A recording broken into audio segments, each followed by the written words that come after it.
Muy buenas tardes. Les hablaré de los canales de distribución, transporte primario, transporte secundario. Presenta Fabián Camilo Sarmiento Tavera.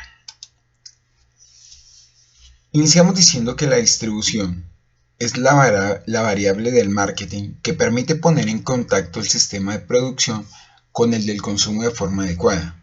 Es decir, la distribución tiene como misión poner el producto a disposición de los consumidores en la cantidad, el lugar y el momento apropiado y con los servicios necesarios.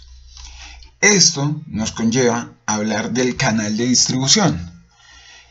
Se dice que el canal de distribución es una estructura de negocios y de organizaciones interindependientes que va desde el punto de origen del producto hasta el consumidor.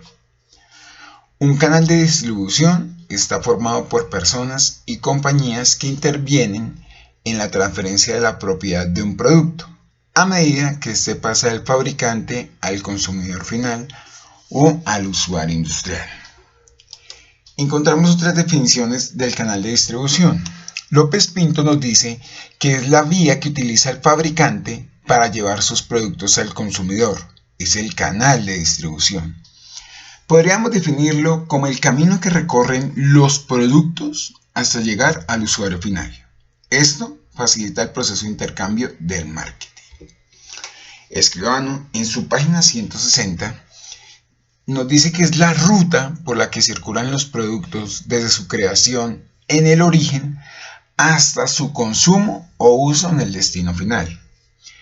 Está formado por el conjunto de personas u organizaciones que facilitan la circulación del producto hasta llegar a las manos del consumidor. Los canales de distribución se clasifican. Algunos literatos lo clasifican de la siguiente forma, otros lo clasifican en niveles.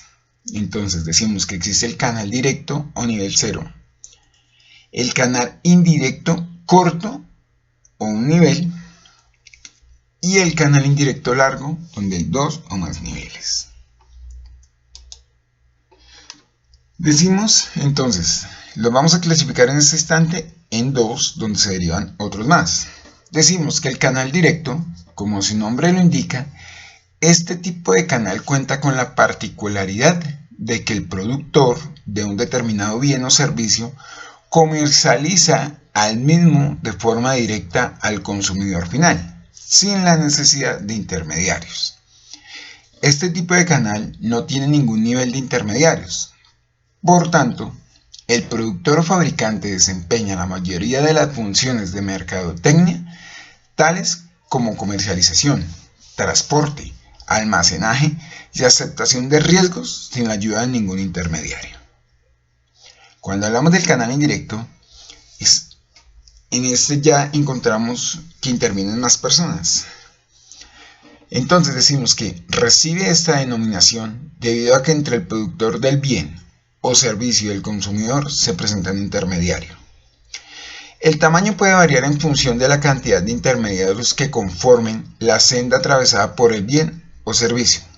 A partir de esto, se pueden distinguir dos canales indirectos: el canal corto, el canal largo. El canal corto está constituido por dos peldaños. Por ello cuenta con un solo mediador entre el productor y el consumidor final. Algunos ejemplos de un canal corto de distribución podrían ser la venta de automóviles, la indumentaria exclusiva, entre otros. El canal largo, de manera contraria al precedente o al anterior, el canal largo se caracteriza por la presencia de una cantidad numerosa de intermediarios y suele identificar a la gran mayoría de productos de consumo. Este canal suele incluir a mayoristas, distribuidores, especiales, revendedores, etc.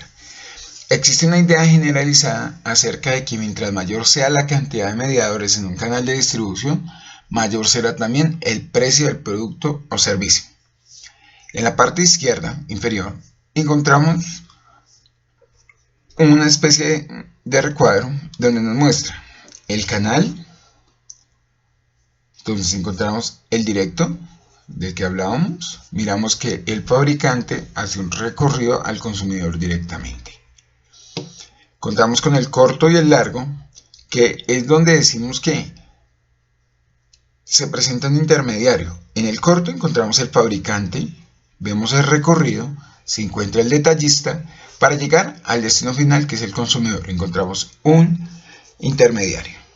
En el largo encontramos el fabricante, el recorrido que pasa al mayorista, del mayorista al detallista y allí al consumidor final.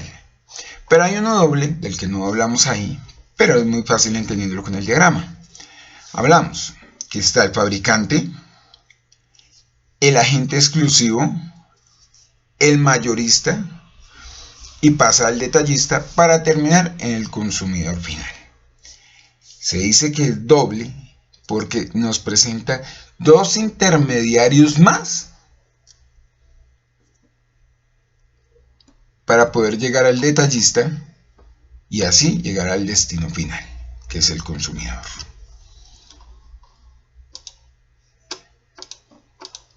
Ahora, dentro de ese canal de distribución tenemos que hablar del transporte, porque por sí solo no llega. Decimos entonces que el transporte físico de los productos desde las fábricas al consumidor final es una función de la distribución comercial y del desarrollo económico de las distintas ciudades.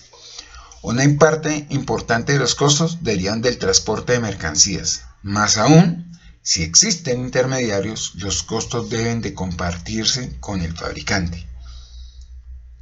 Así el costo al final será favorable para el consumidor. Bueno, en la mayoría de casos, siempre el producto es el que lleva la carga en el costo.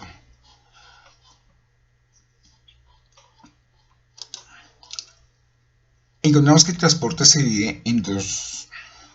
Encontramos el transporte primario, que decimos que este tipo de transporte de carga se dan cargas que requieren ser transportadas de forma interurbana de las siguientes formas: camión completo, carga consolidada, paquetería, carga aérea, ferrocarril y marítimo, o sea, multimodal. Desde cada proveedor al área de acopio de producción, esta carga debe transportarse con vehículos confiables que cuiden la carga. Si este movimiento no se hace con una flota propia, es recomendable que sea una flota idónea para la respectiva carga, evitando la necesidad de conseguir un vehículo cada vez que se requiere un envío.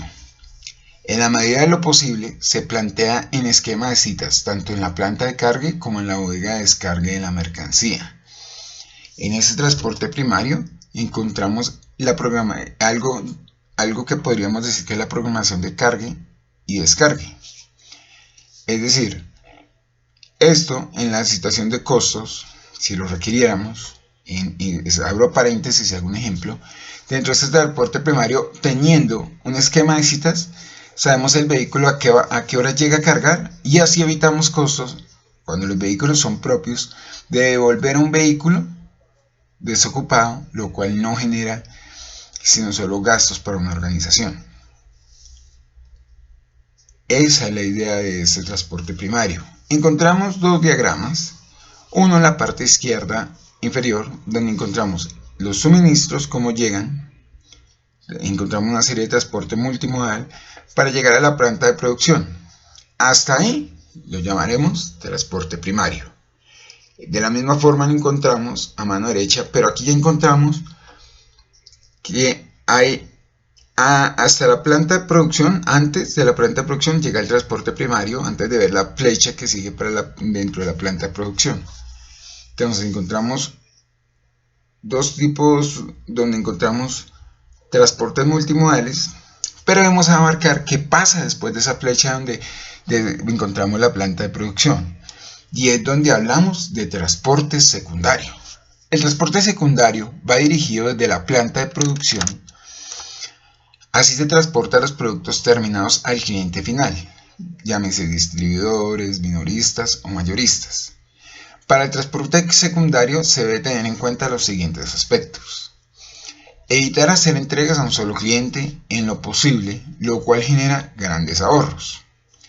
Tener claro que este proceso es la cara de los consumidores, con los consumidores, por lo que requiere hacer seguimiento riguroso del mismo. Realizar estudios de ruteo para maximizar la capacidad del transporte del vehículo. Ahora vamos. Después de haber visto las dos imágenes anteriores, vamos a mirar cómo se engrandece la flecha que nos mostraba la planta de producción anterior. Encontramos el transporte primario hasta la planta de producción. De ahí deriva el transporte secundario, que es donde debemos llevar todo para los distintos puntos. Entonces decimos que la planta de producción, entonces se procesan las órdenes, se maneja la información, almacenamiento, manejo de mercancía, reempaque, y empezamos a transportar de forma secundaria el producto ya terminado. Vemos también un sistema que puede llegar a ser multimodal. ¿En qué sentido? En el sentido de que los podemos enviar. Cuando hablamos de que sea multimodal, es que el producto terminado se puede enviar por unos puntos de una forma aérea, de otra forma marítima, de otra forma terrestre, para llegarlos a sus puntos de entrega, donde es el destino final. Todo este proceso genera un costo. Y entre menor sea el costo, mayor éxito hay para la organización. En conclusión, podemos decir que la distribución es el fundamento de cualquier proceso logístico dentro de una organización. Es decir, si no existiera esta fase, no se podría llegar a comercializar un producto y una materia prima para la fabricación de los distintos productos.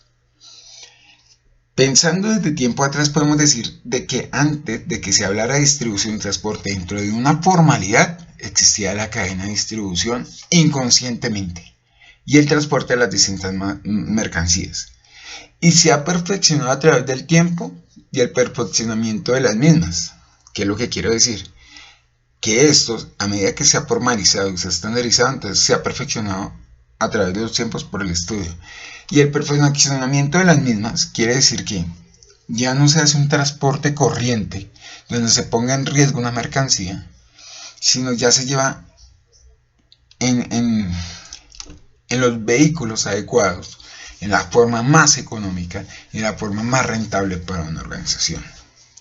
Es por eso que decimos que los costes dentro de la cadena de distribución, en especial en transporte, deben de ser observados minuciosamente para no generar gastos innecesarios que acrecentarían el valor del producto o de un producto, no permitiendo una excelente comercialización del mismo, teniendo en cuenta que en la actualidad por los distintos contextos se busca tener un muy buen producto al menor costo posible para el consumidor final, desde luego obteniendo una ganancia óptima para el productor.